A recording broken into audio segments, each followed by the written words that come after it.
ජීවවායු ඒකකයේ මම හිතුවටත් වැඩිය ජීවවායු එකතු වෙන නිසා ගෑස් කලෙක්ට් කරන බැරල් එක ලොකු කරගන්නයි දැන් සූදානම් වෙන්නේ. ඉතින් දැන් අපිට ඉස්සෙල්ලම කරගන්න ඕන වෙලා තියෙන්නේ අපේ අර මදුරුව බෝ වෙන්නේ නැති වෙන්න දාගත්ත ට්‍රික් එක නිසා මේක ඇතුලේ තියෙන ඔයිල් එක මාරු කරගන්න. මේකේ ඔයිල් එක විතරක් මුලදීම පරිසරයට එකතු වෙන්නේ නැති වෙන්න අයින් කරගන්න. වතුර විතරක් එළියට යන්න ඔයිල් එළියට යන්න නැති වෙන්න හදාගත්ත මේ බෙන්ඩ් එක ගලවලා ඉවත් කරගත්තොත් අපිට ඉස්සෙල්ලම මේකේ තියෙන ඔයිල් එක එළියට අයින් කරගන්න පුළුවන්. මම දැන් මෙතන තියෙන බෙන්ඩ් එක චුට්ටක් වතුර මට්ටමටම නමා ගත්තා. ඊට පස්සේ මට මේකෙන් තියෙන ඔයිල් එක අයින් කරගන්න පුළුවන්.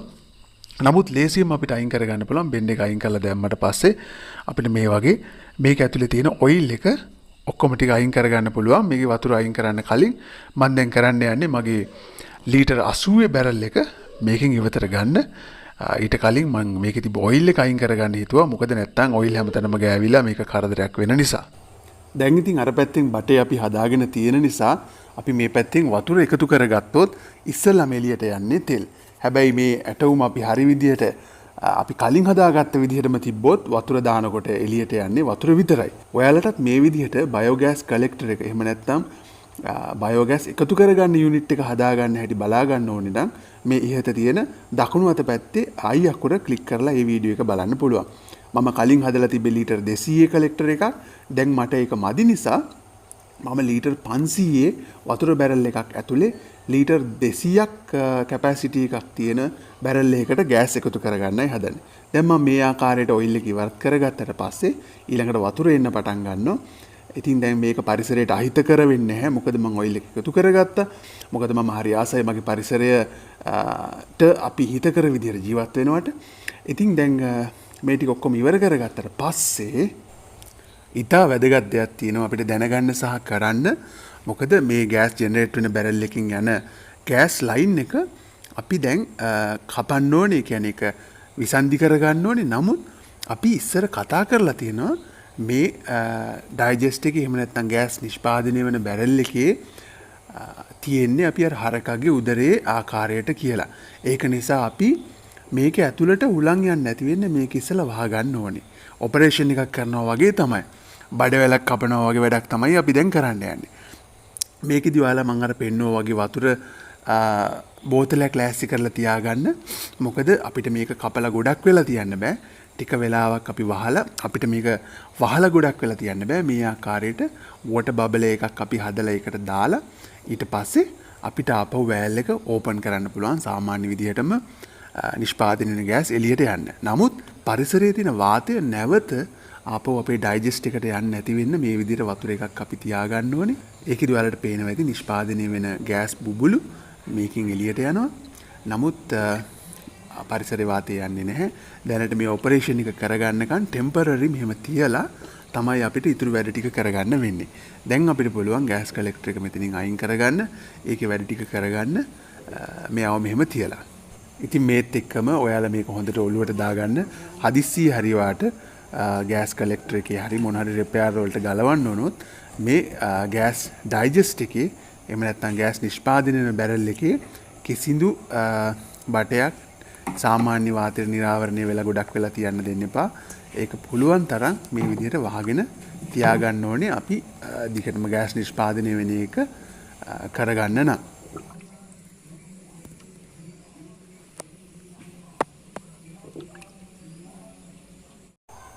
දැන් මට තියෙන්නේ මගේ ගෑස් කලෙක්ට් වෙන බැරල් එක එළියට ගන්න.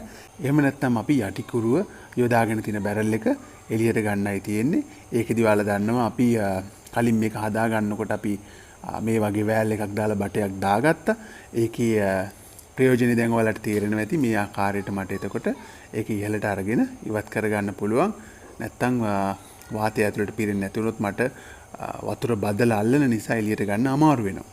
නමුත් දැන් මේ වගේ දේවල් අපි කලින්ම හදාගත්ත නිසා දැන් අපිට හරිම ලේසි මේ වගේ වැඩක් කරනකොට. මට දැන් මේවා හදනකොට කලින් පෙන්වන්න බැරුණේවත් දැන් මේත් එක්කම පෙන්වන්න පුළුවන්. ඔයාලට පේනවා ඇති දැන් මම මෙතනට දාලා තියෙන්නේ පිත්තල නිපල් එකක්. මේ තියෙන්නේ ගෑස් කලෙක්ටර් එකේ ගෑස් එකතු වුණාට පස්සේ ආපහු PVC බට වලට ජොයින් කරගන්න එක. ෆ්ලෙක්සිබල් බටයක් තමයි දාලා තිබ්බේ මේකට. මොකද ගෑස් කලෙක්ටර් බැරල් එක එහෙම යන නිසා ඒක සම්බන්ධ වෙන්නේ මේ තියෙන පිත්තල වෑල් එකට. ඒ වගේම මේ තියෙන ගෑස් කලෙක්ට් වෙච්ච බැරල් එකට හයි කරලා තියෙන වෑල් එක, පිත්තල නිපල් එක මේකෙත් මම බටේ සම්බන්ධ කරලා තියෙන්නේ. ඒ පිත්තල නිපල් එකට ඒ වගේම ඔයාලට පේනවා ඇති මම මේක අලවගෙන සිලිකන් දාලත් මේක අලවලා තියෙන්නේ. සුදු පාට සිලිකන් එකෙන් තමයි අලවගත්තේ. ඔයාලට කියපු අර පොටිත් මේකට යොදාගෙන තියෙනවා යටි. ඊට පස්සේ ඔයාලට මේක යට පෙන්නුවොත් එහෙම මෙහෙම මේ ආකාරයට මම ගඩොල් ග්‍රිල් කරලා ගඩොල් දෙකක් බරක් මේකට දාලා තියෙන්නේ. මේකේ සෙන්ටර් ග්‍රැවිටි මේකේ මැද යටින් බර තියෙන නිසා මේක හොඳට ඉහළ පහළ යන වැඩේ වුණා. එකම ගැටලුව තිබ්බේ මේකේ තියෙන කැපැසිටි එක මේකේ තියෙන ඉඩමදි නිසා මේක ලීටර් 80ක බැරල් එකක්. මම දැන් ගෑස් කලෙක්ට් කරගන්න දැන් ආපහු ඒක හදාගන්න යන්නේ ගෑස් ලීටර් 200 බැරල් එකක්. ඒ කියන්නේ දැනට වතුර පුරවලා තිබ්බ බැරල් එක තමයි මම ආපහු අනිත් පැත්ත හරවලා යොදා ගන්න යන්නේ ලීටර් 500 වතුර එකතු කරන බැරල් එකට.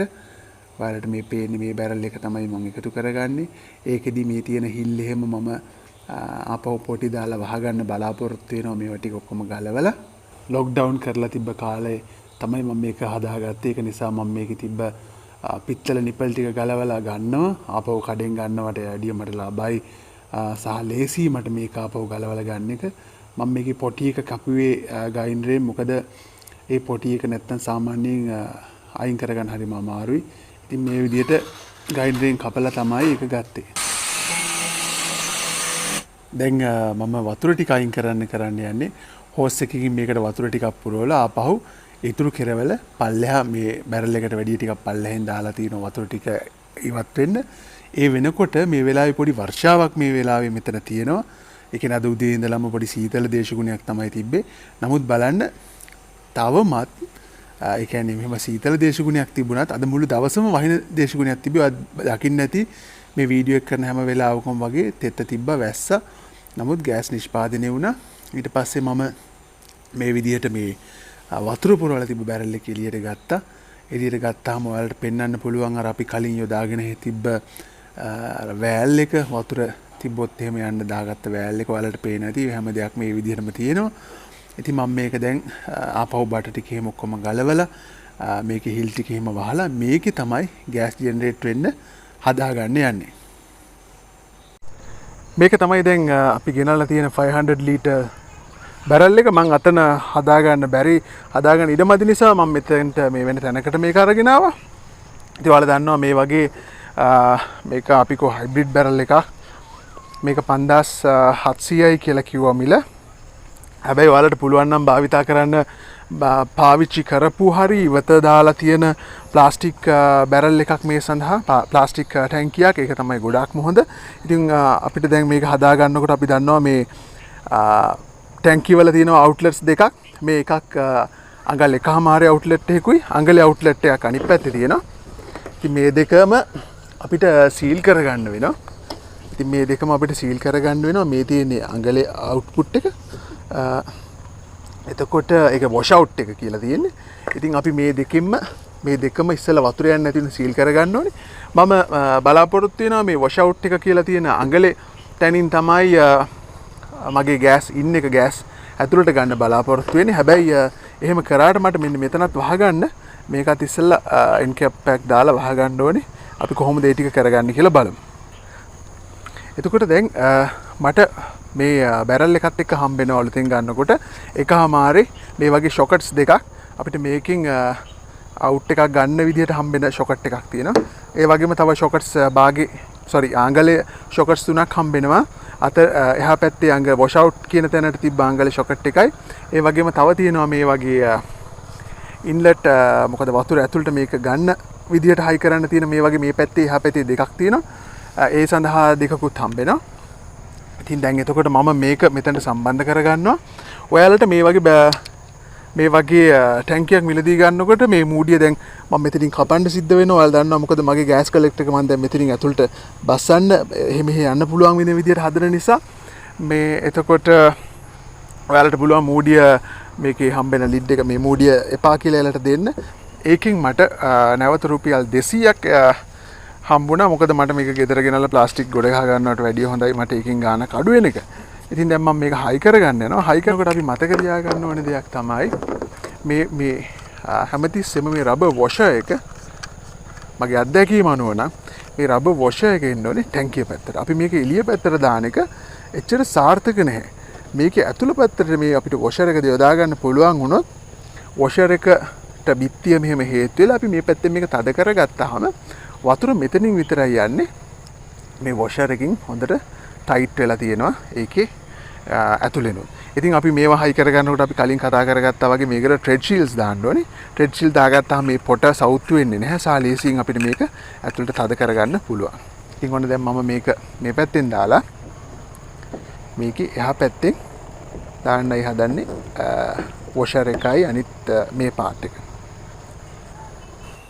ට්‍රෙඩ් ෂීල්ඩ් දානකොට අපි මතක තියාගන්න ඕනේ අපි කරකන පැත්තට ප්‍රතිවිරුද්ධ පැත්තට. ඒ කියන්නේ අපි තද කරන පැත්තට නෙමෙයි අනිත් පැත්තට තමයි ට්‍රෙඩ් ෂීල්ඩ්ස් එක දාන්න ඕනේ. පොඩ්ඩක් ප්‍රැක්ටිකල් බලන්න. මොකද තද කරනකොට නැත්තම් ට්‍රෙඩ් ෂීල්ඩ්ස් ටික ගැලිවිලා යනවා. එහෙම ගැලවෙන්නේ නැති වෙන්න ඒක රනවේ ඒක කරකන පැත්තටම යන විදිහට තමයි අපි ට්‍රෙඩ් ෂීල්ඩ් යොදා ගන්න ඕනේ. එතකොට මෙහෙම දාලා හයි කරනකොට ට්‍රෙඩ් ෂීල්ඩ් ආපහු කැරකිලා ගැලවෙන්නේ නැහැ.